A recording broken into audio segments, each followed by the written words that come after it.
And I feel like, and I don't know if that's, okay.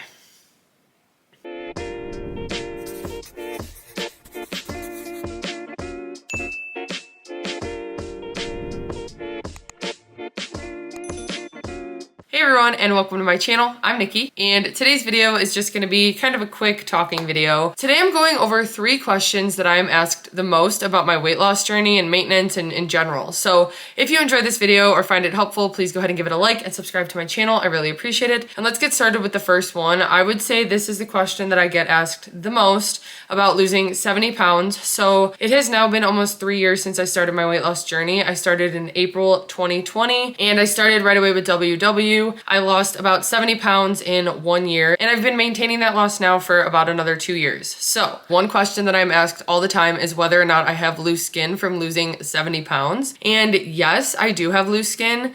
Honestly, it has improved so much over the past 2 years since I've been maintaining, but I do still have some on my arms. You can see here, but like, compared to what it used to be, I wish I had videos before. I might actually, talking on my channel, I'll have to look through, but it used to be a lot more on my arms. It's toned up since I have continued to work out in the gym and just gotten more muscle. And I don't know, I feel like my skin has just tightened up and it's improved since then from that. So I do have it on my arms, like I said.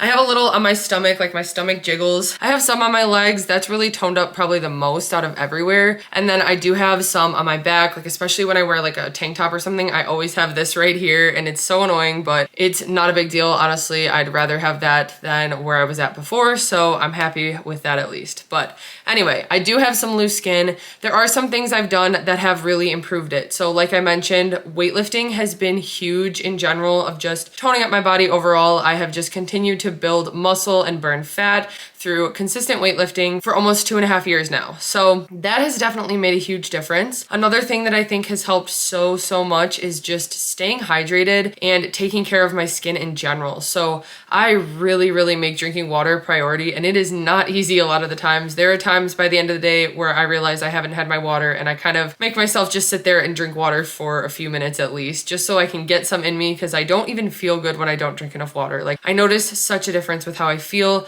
I feel more lethargic. Like, I just have more energy when I drink water. I feel just better. I don't even know how to explain it. And so for the health of my skin, I definitely think water has made a huge difference in just staying consistent with it. So staying hydrated has made a difference with the health of my skin. And then also consistently drinking collagen. So I drink Bloom Nutrition collagen powder in my coffee. I don't have it every single day because I don't always have the same coffee every day, but most days I do have it. I like to use the vanilla the best. It's 0 points and it has, I think, 12 grams of protein in the scoop, and then it also has the collagen in it, so that's what's important, and I think that's really helped with my skin health and everything, and elasticity, I guess. But I do like the chocolate one as well. I do use the unflavored sometimes, but I prefer that there's like a little extra sweetness from using the 2 flavored ones. The chocolate is a point. But anyway, I've been pretty consistent with that since the start of my weight loss journey, because that was just something I had heard about when I first started, and honestly, I was nervous about getting loose skin, so right away I started drinking collagen, and I originally started with the brand Bulletproof, which I liked as well. We were able to find that at Sam's Club,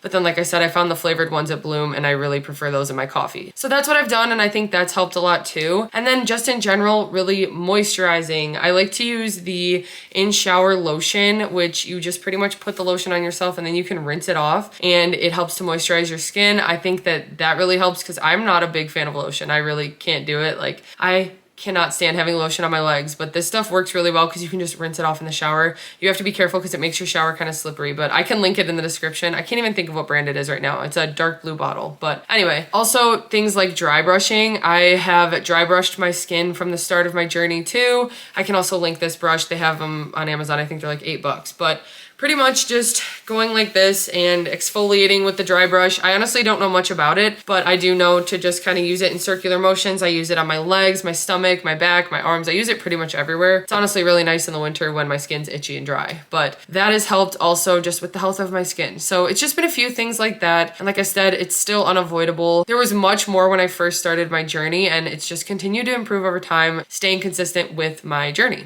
And along with that too, I get a lot of questions about stretch marks. So I have stretch marks on my stomach, and in a lot of my before pictures, you can really see them because they're very bright. They were very, very bright red all the time when I was like continuously gaining weight weight and when I was at my heaviest. And as I started to lose weight, they really did start to lighten up, and now they're pretty much non-existent. So they are there definitely, and I can see them especially when I look close, but they are very, very light in color. And because of it, it's very hard to see them even in like pictures and stuff. But that's pretty much just what's happened with me. I've honestly always had stretch marks on my knees because I'm tall, and as a kid, my legs were growing fast, I guess, and I got stretch marks on my knees. I have always had stretch marks on like my back right here and like my sides. So those are still there. They're just not red anymore like they used to be. So they're a lot harder to see. But anyway, that is the first question that I get asked so much, and probably the most. I just wanted to kind of go over that and my experience with it, and everybody's body's different and will react differently. I think it's just something that you can continue to improve over time just by taking care of yourself, taking care of your skin and nutrition and water. The next question I get asked the most is whether or not I exercised at the start of my journey. So I did not want to incorporate any exercise when I first started WW. I honestly just wanted to stick to the program, learn the points, learn portion sizes, and really focus on my nutrition before I did any type of exercise. And at the time, the only physical movement or activity I got was at work, which was pretty taxing on my body, honestly. I was on my feet all day baking and carrying heavy boxes and different things like that, but I did not do any exercise other than that. So anyway, in the past, I had kind of used exercise as a way to justify eating more. And I knew that if I started with WW and started like earning the points back right away from working out, that I would kind of obsess over that and not really focus on the food. And I just knew with my past how it would go if I did that. So like I said, I decided to wait 3 months. After about 3 months on WW, at that point I had been down probably like 30 pounds. I was feeling much better. I was pretty used to the program and I was ready to incorporate exercise, but honestly, I had no idea what I was gonna do. I didn't want to go to the gym. At that point, I wasn't too interested in weightlifting. It was something I was really nervous about and like had thought about maybe in the future, but I wanted to do something that I was more comfortable with. And I remembered as a kid that I always loved rollerblading. Like 7th grade, that was my favorite thing to do. And so I decided to get a pair of rollerblades. And this was during the peak of the pandemic, kind of, I think. So I don't think gyms were even open at that point. So maybe it wasn't even an option, but it was really hard to find rollerblades because a lot of places were sold out. I was able to get a pair of men's rollerblades from Dick's Sporting Goods, and those are the ones I still use to this day. So I just kind of would skate around in parking lots or just around like my neighborhood on sidewalks and stuff. And I got more and more comfortable to the point where I can kind of skate around my neighborhood now. So that became my main source of exercise, and honestly, it was just a lot of fun to me. It didn't even feel like I was working out, and I think that really helped me as well because it was just an easy way for me to get moving. And not easy, it did take a lot of practice and getting used to, but it was easy to get excited to do it. So I did do that. Then I waited another 3.5 to 4 months till I started incorporating weightlifting. So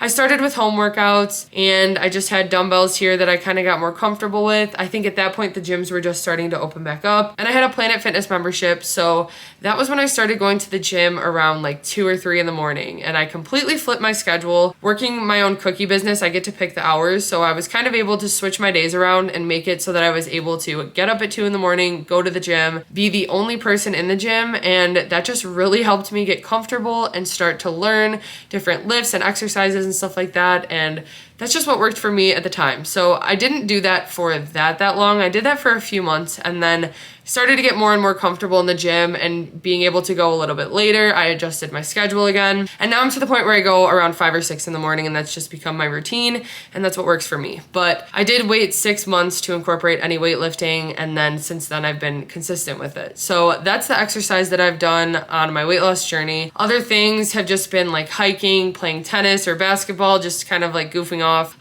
But other than that, walking and mostly just skating and weightlifting have been my main sources of exercise. I also roller skate, so I like to rollerblade and roller skate. I kind of feel like the two things are so different because usually when I roller skate, we just kind of go to parking lots and skate around. And then I like to do rollerblade more for distance, more of like a workout. So anyway, that's the exercise that I've done on my weight loss journey. And I waited 3 months and then 6 months. So 3 months to start any, and that's when I rollerbladed. And then 6 months is when I started weightlifting. Okay, and then the last question that I get asked the most would be, how do I get started on my weight loss journey? I get asked this all the time, and honestly, I feel like it is so important that you have the mindset to do it for the right reasons. You have to have the right why. And I think that that's what was so different for me this time around. When I started my weight loss journey this time around, my reasoning for doing it was so different than all the times in the past. In the past, I wanted to do it for my looks pretty much. That was the main thing. I wanted to be thinner and I cared so much about that. And then when it came down to it this time, it was because of my health and I just wanted to learn to take care of my body. I was scared for my health. And because of that, it was enough to push me to stay consistent and really just take it seriously, but also believe that I can do it. And for so long, I thought I didn't deserve to take care of myself. So kind of switching that mindset was something that really helped me get started and realizing I deserve to take care of myself. I deserve to treat my body well and nourish my body and I don't know, take the time to really put myself first. When I finally realized that, it changed everything for me. And so that was what really, really helped me get started because I was just fed up and I just really wanted to make a change. I had gotten to the point where it was pretty much my breaking point. And I don't think you even have to get to like a breaking point, but I think if you find the right reasons to get started, that will really help be a motivating factor. It'll keep you on track. That's what really helped me stay consistent. I think that not setting a weight loss goal, like certain amount of pounds to hit by a certain day, I think that that is also so important. And if that works for you, definitely do it. I recommend it if that's something that's going to motivate you. But I knew that in the past, that just always discouraged me so much because I really couldn't control what the scale said, even if I did everything right. And when I kind of thought about that before I started this time around and I thought, okay, what can I actually control? Because if I can actually control something every single day enough to make a change, then that'll be worth it because I'll give it 30 days. Like it was just like I had to have the mindset that I could control whatever I was doing because then I guess the full fault was kind of on me. Whereas if I did everything right and then the scale said what I didn't want it to say at the end of the month when I was trying to hit a certain goal, then I would just feel bad about myself because I thought that I did something wrong when really there are so many other factors that play into it. So when I decided that I was going to reward myself for consistency, that really made a difference because I was in control. I controlled that I tracked every single thing that I ate for 30 days straight. And because I did that, and that was my only focus, was just, I know I can control tracking, so I'm just gonna do it. I'm gonna try to obviously stay within my points, within my weeklies, follow the program accurately, but I was gonna track everything. And of course, there were days that I went over, there were days that I went under, but I didn't let that get to me. If I had a day where we went way over in our points, the next day I was right back on track, but I made sure to track every single thing. And I did that for 30 days, and honestly, I kind of surprised myself that I was able to do it, that I was so motivated to stick with it. And I rewarded myself. I also saw the scale go down, but again, I wasn't so focused on that. And if it wasn't exactly what I wanted it to say, it didn't even matter. So I didn't even have like a set goal in mind. And I was just happy that the scale was going down and I was staying consistent and finding something that actually worked for me. I think it's just really important to find something that's going to motivate you to stay consistent and just a way that it's more sustainable. So I really did find a way to make these meals with points. We made it fun by trying to find different point items at the grocery store and stuff like that. Like we did these different things in the beginning to stay consistent. And because of that, I think that that really helped us to get started. But I really think it's important to not overwhelm yourself with some crazy high pressure or standards right to start out. I think that that is always what happened with me in the past, and I would just get so overwhelmed and then quit.